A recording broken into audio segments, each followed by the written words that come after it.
Bonjour à tous, bienvenue sur cette introduction.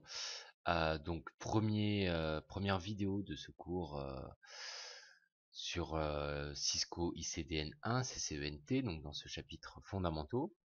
Nous allons parler donc dans ce chapitre, comme le titre l'indique, de toutes les connaissances fondamentales pour les réseaux. Nous allons traiter de pas mal de sujets.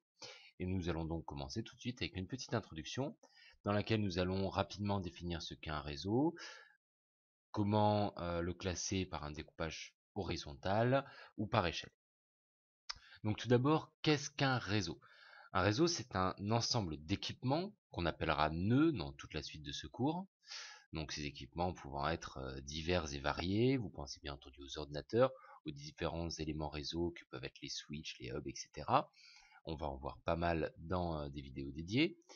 Donc qui seront reliés entre eux grâce à divers moyens matériels et logiciels. Donc quand on parle de divers moyens matériels et logiciels, on parle bien entendu des médias. Donc les médias, on peut passer par pas mal de choses. On peut passer par du câble, on peut passer par de la fibre optique, on peut passer par des ondes. Donc pensez par exemple au Wi-Fi, euh, aux ondes infrarouges, ou même aux ondes des couleurs visuelles, visibles avec le Li-Fi. On a plein de supports qui peuvent nous permettre de communiquer des informations. Et logiciels, donc les différents protocoles qui nous permettent de communiquer ces données, donc de spécifier comment on va communiquer ces données. On en parlera directement, on évoquera pas mal de ces protocoles, euh, chacun à son tour, et nous parlerons bien entendu des modèles TCP/IP et OSI qui nous permettront de les classifier. Le tout étant bien entendu pour échanger des données entre ces différents nœuds. Donc généralement, on va découper un réseau de manière horizontale en 3 couches. Donc nous avons d'abord l'infrastructure, le support, donc ce sont les câbles, les ondes radio, la fibre optique, etc.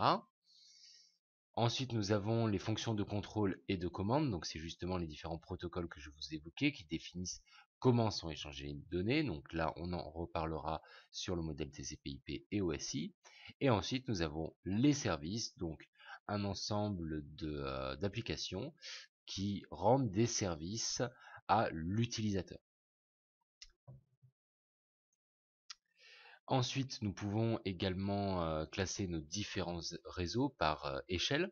Donc on pourra parler aussi bien d'intranet, donc ça ce sont les réseaux qui sont internes à une entité organisationnelle, donc aussi bien les associations que les entreprises, etc.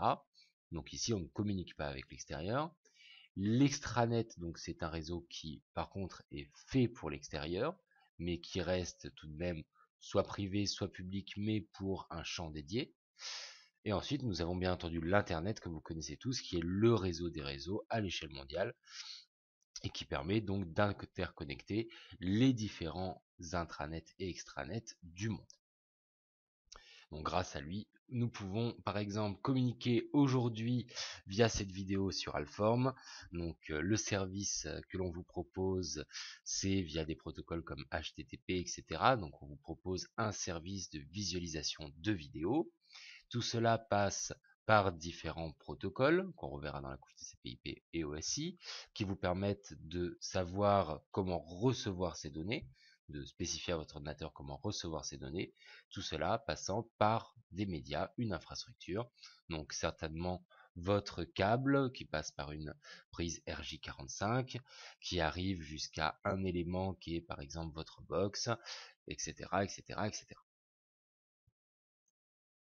Donc voilà, nous aurons vu rapidement une petite introduction pour juste clarifier pour vous ce qu'est un réseau et nous allons pouvoir directement présenter quelques principes que sont les topologies, etc. concernant nos réseaux. À tout de suite donc pour la suite.